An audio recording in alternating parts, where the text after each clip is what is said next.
Just walk, and you'll lose fat. Sounds familiar, right? Almost everyone has believed this at some point. And if you do too, you're not wrong. But you're missing one critical piece. Because in reality, walking is not like flipping a switch that automatically turns on fat burning. It's more like starting an engine at the beginning. It always uses the easiest available fuel, which is sugar. In other words, when you start walking, your body doesn't touch fat right away. It prioritizes glucose in your blood and glycogen in your muscles, like using the cash in your pocket before dipping into your savings account. Only when that quick energy begins to run low does your body have to switch to its stored reserve, which is fat, especially visceral fat. But here's the problem. That moment of transition, what we call the walking threshold, doesn't happen instantly. It only comes after a certain amount of continuous time. And ironically, most people stop right before their body reaches that point. They feel like it's enough. They start sweating. Their heart rate rises.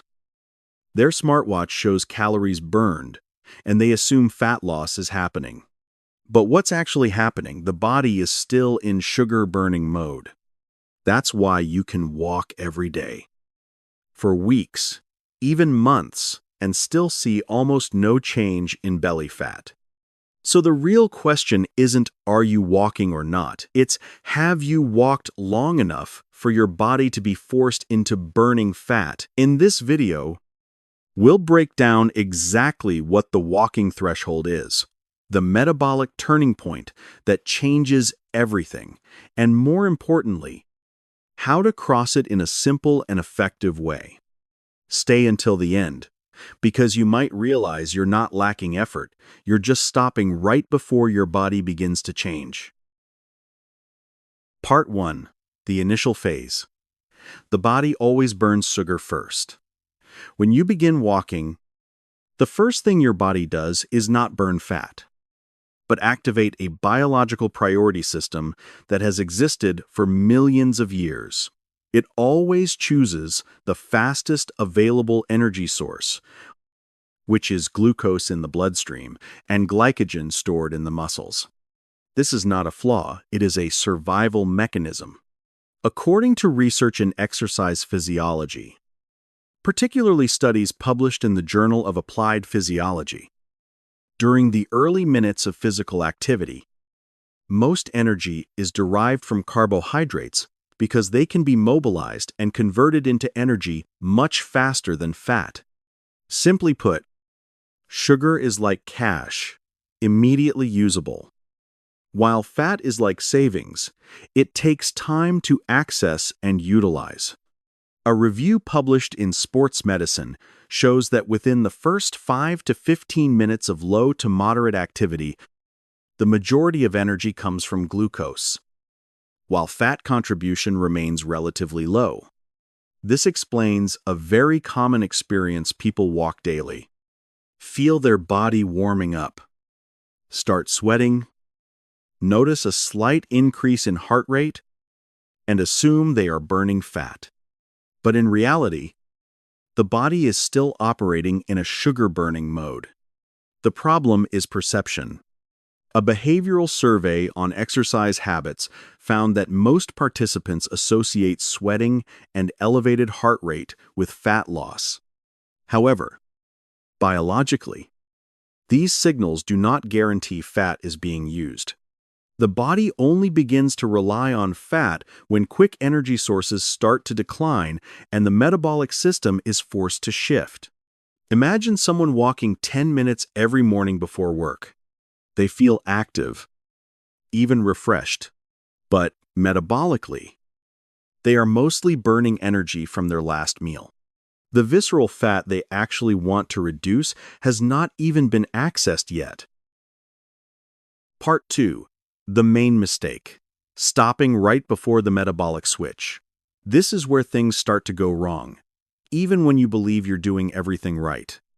In reality, most people walk for about 10 to 15 minutes and then stop, It feels like enough to be active, enough to burn calories. But biologically, that is exactly the point where the body has not yet transitioned into fat burning. Research in exercise physiology shows that the body needs continuous time to gradually deplete glucose and glycogen before it is forced to switch to fatty acids as fuel. This process does not happen instantly. It's like spending the cash in your wallet before touching your savings. If you stop too early, your body simply has no reason to access fat. A survey on exercise habits among adults found that most people prefer short sessions under 20 minutes because they feel quick, convenient, and sufficient. However, this habit unintentionally keeps the body stuck in a repeated sugar-burning state, never reaching the phase where fat is actually used. This creates a hidden loop.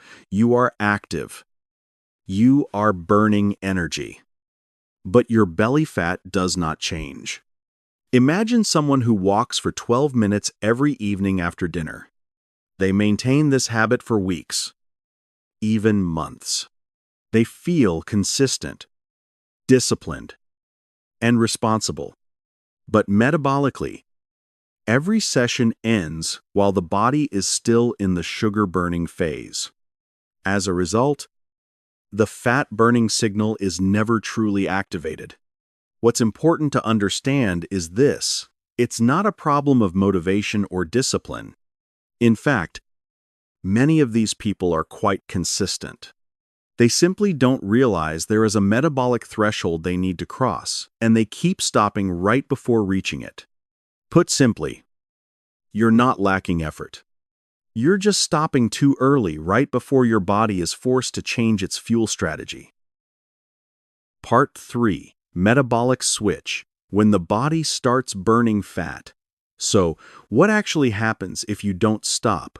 When you continue walking beyond the initial phase, your body enters a critical transition known in physiology as the metabolic switch, the point where it shifts from burning sugar to burning fat. During the first 20 minutes, glucose in the bloodstream and glycogen in the muscles are gradually depleted. At this stage, the body begins to sense that quick energy is no longer as readily available. When that happens, the metabolic system is forced to rely on a deeper, more stable fuel source, fatty acids from stored body fat. However, this shift does not happen like flipping a switch. It is gradual. Research published in the Journal of Physiology and Sports Medicine shows that after about 20 minutes of continuous activity at the right intensity, the proportion of energy coming from fat begins to increase. But the strongest fat-burning phase typically does not occur right at that moment. It comes later, often between 30 and 45 minutes, when the body has fully settled into a steady aerobic state. At this stage, heart rate stabilizes, breathing becomes deeper but controlled, and the hormonal environment begins to favor fat breakdown rather than storage. This is when the body is no longer just capable of burning fat, it is required to do so to sustain energy production. And here is the key point. Most people miss the difference between a 15-minute walk and a 35-minute walk is not just about time. It is a completely different biological state. One remains in the sugar-burning phase. The other has transitioned into a fat-burning state. Imagine two people starting the same walk. One stops as soon as it feels slightly tiring. The other continues for another 20 minutes. On the surface, the difference seems small, but internally, one never reaches fat metabolism, while the other sustains it. Put simply, fat loss does not begin when you start walking. It begins when your body runs out of easier options. Part 4. Intensity plus rhythm. The deciding factors. If the previous section answered the question, when does the body start burning fat? This section addresses an equally important question. How do you keep your body in that state long enough to produce results? The answer lies in two deceptively simple factors that control the entire process: intensity and rhythm. First, intensity. If you walk too slowly, your heart rate barely changes and your energy demand remains low. In this state, your body can continue using available glucose without needing to access fat. This is why casual strolling, while beneficial for general health, rarely leads to noticeable fat loss. On the other hand, if you walk too fast and exceed the aerobic threshold, your body begins to experience relative oxygen limitation and shifts back to burning glucose, since it can provide energy more rapidly. In simple terms, too slow is not enough stimulus, and too fast activates the wrong energy system. So where is the optimal point? In exercise physiology, it is known as Zone 2, the intensity where you can still hold a conversation, but singing becomes difficult. In this zone, heart rate is elevated but stable. Breathing is deeper yet controlled. And most importantly, the body remains in a steady aerobic state. This is the ideal condition for fat oxidation enzymes to function efficiently, while insulin stays relatively low, allowing easier access to stored fat. However, maintaining a constant pace alone is not enough. This is where rhythm, specifically variation in intensity, becomes important. When you alternate between steady walking and short periods of faster walking, you force your body to continuously adjust. Heart rate rises and falls. Energy demand fluctuates. And the metabolic system cannot fully adapt to a fixed pattern. Studies on interval walking show that even small changes in speed can increase fat mobilization through the activation of hormones such as adrenaline and norepinephrine. These hormones act as signals that unlock fat from storage. Then, when you return to a steady pace, your body uses that released fat as fuel. Imagine one person walking at the same pace for 30 minutes, and another alternating speeds throughout the session. The second person, without necessarily working harder, creates more metabolic signals and keeps the fat-burning system more active. In simple terms, the body does not respond well to extremes. It responds best to balance and controlled variation, not too easy to be ignored, and not too intense to trigger stress. The key takeaway is this: effective fat burning is not about pushing harder, but about placing your body in the right zone and keeping it there long enough. Part 5: Hormones plus Core Principle. At this point, you can begin to see a critical truth. Fat loss does not only happen during your walk. It is largely determined by how your body responds afterward, through its hormonal system. In other words, what you are really changing is not just the calories burned in a session, but the metabolic environment of your body throughout the day. When walking is done correctly long enough and at the right intensity, your body gradually becomes more sensitive to insulin. This means glucose is more efficiently taken into cells for use, rather than being stored as fat. At the same time, cortisol, the stress hormone closely linked to abdominal fat accumulation, tends to stabilize and decrease with consistent, moderate activity. These two mechanisms are key to understanding why proper walking can directly impact visceral fat, the most harmful type of fat for health. Research published in Diabetes Care and the Journal of Clinical Endocrinology shows that regular, moderate activity can significantly improve insulin sensitivity within just a few weeks, while also reducing markers of metabolic stress. These changes do not occur after a single session. They are the result of consistent repetition, effectively training the body to shift from storing energy to using it. This leads to a fundamental principle that many people overlook. The body does not change because of one action. It changes because of signals repeated consistently over time. For this process to truly work, 3 conditions must be present simultaneously.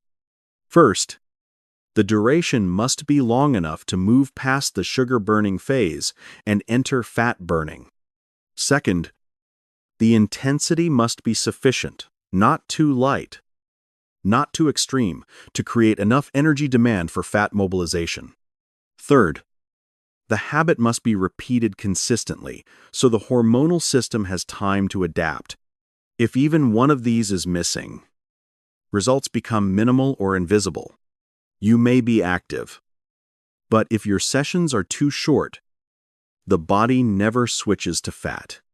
You may walk long, but if intensity is too low, fat is not required. Or you may do everything right briefly, but without consistency. Hormones never shift enough to create lasting change. In the end, the key takeaway is not to do more, but to do it right. Belly fat doesn't decrease because you try harder. It decreases when your body is forced to change. And that only happens when you go long enough to cross the walking threshold. Personally, I believe the biggest problem isn't lack of discipline, but lack of understanding how the body actually works. What about you? Have you ever walked consistently but seen no results? Share your thoughts in the comments below.